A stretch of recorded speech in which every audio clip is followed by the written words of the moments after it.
Welcome back. Today we're going to be dissecting this Western Digital 1 terabyte hard drive. Little quick story about this particular drive. This came out of an OEM machine. I think it was an HP or whatever. It doesn't matter. It was only in the machine for a very short time and it just died. It powers up, it does read and write. Unfortunately, after a few minutes of reading it, it just craps out on you. When you try to hook it to another computer and do a scan on it, when it gets to a bad sector, it just hangs and never gets past it. It'll go for days. So it was replaced with a better model. It was a Western Digital black unit, actually, of the same size. And unfortunately, you can't send this back as a warranty item to WD because it's not a WD part, it's a OEM part. And the OEM company was the one who handles the warranty for it, obviously, and it's the whole machine that gets warranted. This was in a business setting. They couldn't do it out the computer, so the decision was made just to locally purchase a hard drive, and this is now in my hands. So that's the backstory on it. It's sad because, you know, they are pretty nice hard drives usually. I don't really get too many dead Western Digitals on my desk, which kind of leads me to believe, is this actually a Western Digital hard drive? Unfortunately, I really have no way of knowing. It could be just a label stuck on the front. I will say I've had other blue label hard drives from them in my shop here, and I don't remember them having the same embossed pattern on the front here. So it could very well be. I don't know. That's not the subject of this particular video. But the subject is dissecting it and why you would want to. Now, of course, when you have a shop like mine and you get a lot of computers your way, especially ones that people tend to throw away or they use for salvage, you tend to get a lot of these. And there's a lot of YouTubers out there that do scrapping. Mike the Scrapper is one in particular I know by name. And he has a video of what's inside these, what each piece is worth. That's going to vary by your location, obviously. I could tell you a lot of this is either stainless steel or aluminum. I know the boards, the actual physical, we'll call it a motherboard in this case, but it's really just a controller board. That's worth a good amount of money when you have a lot of them in weight because of the copper that's involved in them and I guess the chips maybe. But there's a couple pieces in here that I find very useful, and I'll show you why in this particular video. But one of the things we're going to do now is obviously is take it apart. That's the main gist of this video. So we need a Torx bit for this, particularly a T9 Torx bit. I'm using my favorite little guy here, and they're somewhat torqued in. Now, I will advise you, never, ever, ever, ever, ever open your personal hard drive unless it's completely dead and it's beyond repair through typical means, because unless you're in a very, very clean environment, the slightest speck of dust inside this drive could drastically shorten the length of the life it may have, especially if you do get it working. Now, I have in the past personally gone into these drives when there's been clicking heads where they just never stop seeking back and forth, and I've bumped them to get the drive working. But that was one of those situations where I already had a brand new hard drive sitting next to it that I was going to copy the data to, and I just needed to get it to go. And hey, I won't say 9 out of 10 times, we'll say 7 out of 10 times I got it to actually copy the data over through that method, but you can't use the drive after that because once you open it, you're done. So I'm going to go ahead and take the screws off. There are, looks like 6 around here, and there's usually always one underneath the label, but we'll get to that in just a moment. Once you get those screws out, or beforehand, either way, you can also take this controller board off. That's just a matter of using a T8 bit and taking the 4 screws off. Now, when you first break the tension on these, you'll see that these are definitely put in pretty well, and you'll get these tiny little screws out of there. Now, I have saved these too. I have bunches of them. I'm sure once you get enough of those, weight-wise, they may be able to be recycled too. Everything's about weight with recycling. I'll just take those others off. There's just 4 and this pops straight off. Alright, the 4 screws are out, and you can just see this just lifts straight off. That little orange pad is a little piece of thermal pad, it looks like, that can conduct heat to the aluminum behind it there. This is just a little foam block that can just get discarded, obviously. But yeah, you'll want to save these if you're going to scrap these drives. Any old computer parts, motherboards, memory, all that kind of stuff, if you have enough of it in weight, does tend to get you some money if you go to the scrapper. So we'll put that to the side. Your stepper motor's back here. That's the platter basically directly on the other side of that. This is what's going to access the heads. Now, I mentioned the 6 screws in the front here. Then there's also usually one, if you push with your finger, you'll feel where it dips down. Sometimes there's one right up here in the top, like the other side of the motor basically. There's a screw right through the middle. I don't feel one up here, but I do feel one down here. There definitely is a dip, and that's the piece that the heads pivot back and forth on. The platter's right here, and the little heads sit over here, or one of the ways, and this is what it pivots on right here. So we'll have to take that screw out. Now I usually just try to poke around with the bit.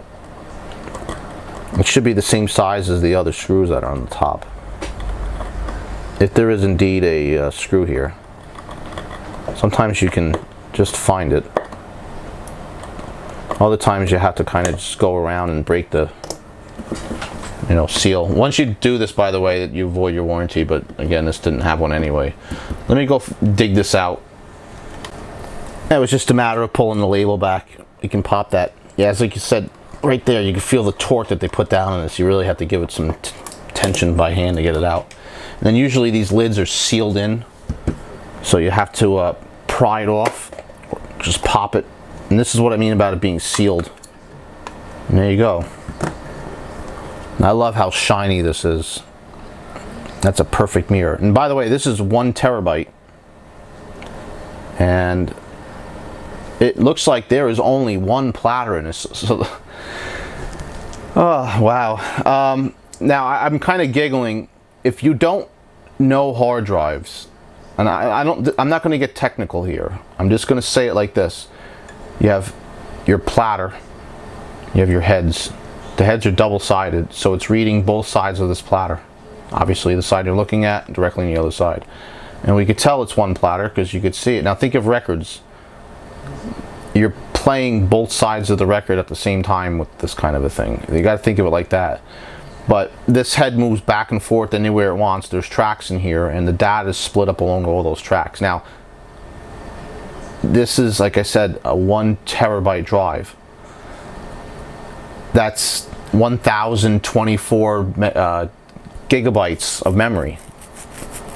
When you think about just numbers alone, the physical size of this drive, I've had 60 gigabyte drives. I've had drives in the megabyte range that were the same size as this. And they've had 1 platter, 2, 3, or 4, depending on the technology. I've had 300 gigabyte hard drives that had 4 platters in it. So it's really amazing to see that this is a 1 terabyte drive that only has 1 platter. So that makes me think, when you buy the 8 terabyte drives, which are still the same size, do they have 4 platters in it? I've often wondered, and maybe one day we'll get to tear one of those apart, but that's it. It's just a spinning motor and a little coil over here that goes back and forth. Now, there are videos, speaking of this coil, people online that turn this into a music system, a little speaker actually. It's no different than a speaker coil. And this is the part we're coming to harvest right here actually. There's 2 magnets, and they are your rare earth neodymium style. I think neodymium is rare earth. Anyway, they're neodymium magnets, which are freaking strong. I mean, very, very strong. You got to be careful. You will pinch your fingers in these. But there's a coil at the end here, and that coil is what makes this head go back and forth. Now, that's a lovely sound. That's not a sound you want to hear when this thing's in operation, because that means the heads are scratching the surface. But this thing's shot, we don't really care. We will take this entire thing apart, but there's only so many pieces that are useful to me, mainly the magnets, because you can do something right now with them. I haven't tried that speaker hack. Maybe one day we will.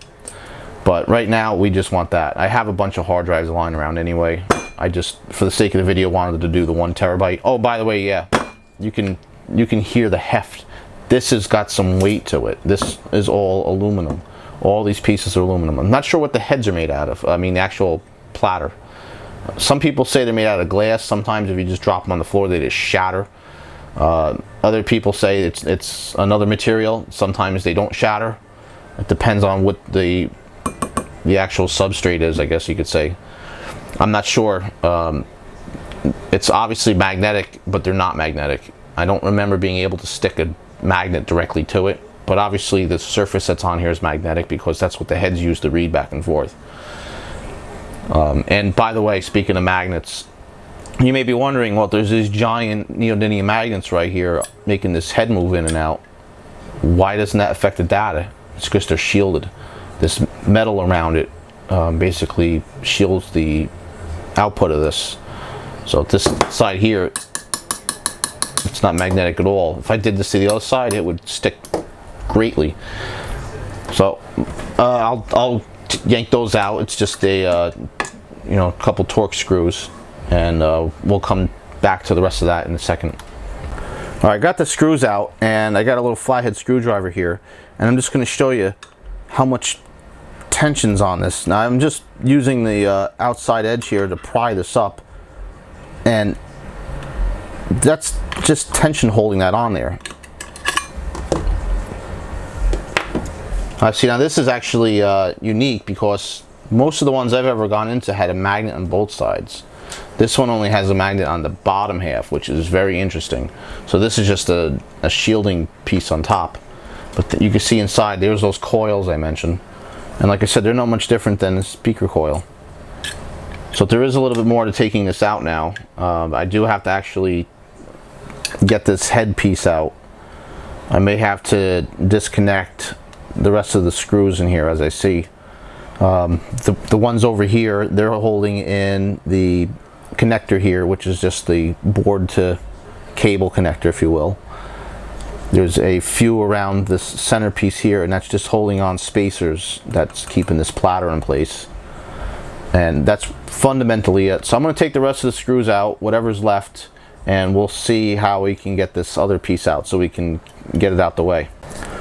Alright, I just went ahead and took off the screws that were holding in the top piece, which was just this aluminum disc, and then the platter right there was just spaced in between them, and that was just friction holding that in place. So that won't, I mean, the whole unit will spin. This won't, counter spin or anything like that because, like I said, they're being held in. So that's a perfectly good stepper motor right there. To get this out, which I have to remove these. I have a bunch of them that have just like this with the motor still stuffed in it. You can press it out from behind. I don't have the proper tools here to do that right now in my hand, but you would put some large rod back here, I guess, and maybe using a vise or something, just press that right out. But anyway, there's one last screw back here, and that's what's holding this magnet in place. Just to show you though, you can see that's got some good tension to it. I mean, magnetic force actually would be the better way to say that. So I'm going to go ahead and take that screw out now. We'll get that thing extracted. And here's our magnet. This is going to be the star of our show. Really strong. I mean, no joke. Now, I said you can pinch your fingers in these. I don't have two of them. Usually, like I said, there's a top and a bottom half, and they mate together. And you get a lot of attraction between the two of them, a lot of magnetic force. And you could literally just put your finger between them and crush it. I mean, not crush it to bleeding death, but get a pretty good pinch out of it at least. Especially if you got like the tiny fold of your skin, like almost right there, But anyway, what can you do with these? Well, it's a magnet. It's got holes in the mounting plate. It's flat in the back. Well, maybe you can mount it to something. Well, I've done just that. After all the years, I've had, like I said, a collection of hard drives come my way, and most of the time there are two. So this would be equivalent to 2 hard drives worth of stuff here. But each one of these clusters of tools is sitting on one of those magnets. Now you can see this one's actually cracked on me. It wasn't glued that very well, so it unfortunately did break. But they just have them nailed in a strip of wood here, and you can see how much force I have to put on this to get this thing off. So they are definitely very strong. I mean, right here I have 4 different tools connected on there, and you can see it's definitely got some force. I mean, it holds those tools, and those wire strippers, that's the ones I did in the earlier video. They're not light. The only steel that it's actually connecting to, because it won't connect to the body as much. The big screw there it will, but the head, believe it or not, that steel cutting head, it just hits perfectly on there. And I have a variety of tools. Now this was actually, they came out of a piece of wood I had in my shed that had a bunch of them nailed to it. And I just made this little strip when I moved all my shop tools here into this room in my house here. But I still have some of them out there. But I actually have maybe 3 or 4, 5, I don't know how many not new, but new to me hard drives. New meaning not, disassembled, sitting in a box. So I'm gonna potentially have a lot more of these things. I'll show you another little thing. My helping hands, I actually hot glued a set of them to the bottom here, and these are actually out of a laptop hard drive, which is tiny. But this is great because I can actually attach, a tool or something, so it just doesn't get lost, or parts or screws. I can just, tack them right onto there. So that definitely becomes a very handy thing to extract. So if you see one of the, those old computers sitting on the side of a road someplace, I guarantee you there's a good possibility somebody has the hard drive in there. Or better yet, if you know someone that's getting rid of the computer, but they don't want the hard drive getting into bad hands, tell them you'll do this for them. You'll just take everything apart and just give them this platter. That's all the data. If you really wanted to, you can recover it. And by the way, this is a side I didn't touch. This is the side I touched. Sorry, my fingers are a little greasy. It is hot today. It was something like in the 80s in New York here today, which is pretty warm for May. It's the warmest day we've had. So yeah, I'm a little grimy. Sorry, I apologize. But the rest of the stuff here, like this big aluminum block, I said you can recycle that. We can recycle this guy. Again, this is definitely aluminum because it's not magnetic. I'm pretty sure it's aluminum. It could be titanium, who knows.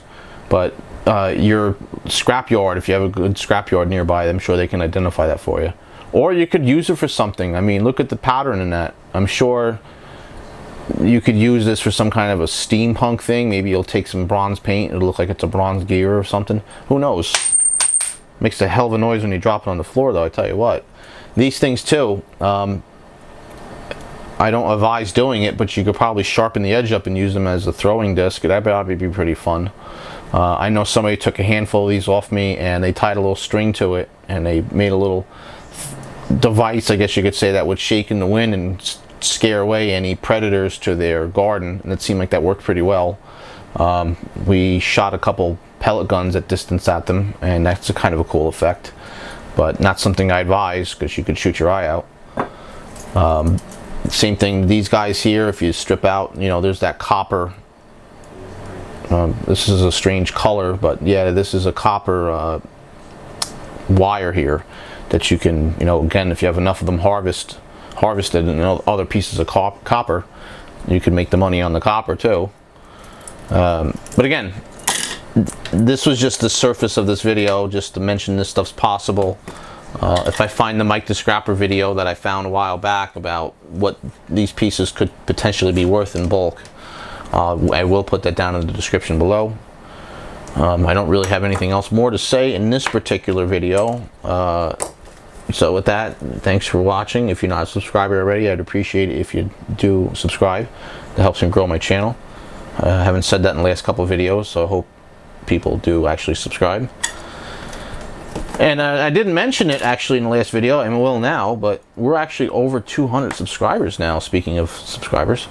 And I'm very, very happy by that. That's excellent. That's way further than my goal was. If you may remember back quite a few videos ago, I mentioned my goal was 100 subscribers. I've far succeeded that, obviously. Let's see how far we can get by the end of the year. I'm very curious. Can I get the 4 digits? Is that possible? Oh man, that could be great. That would be stellar, but I guess my next goal would have been 250. So we'll see what happens when I get to the 250 mark. My next one after that would probably be 500, then 1,000, and then 2,500, and you get the idea. Hey, shoot big, right? Thanks for watching.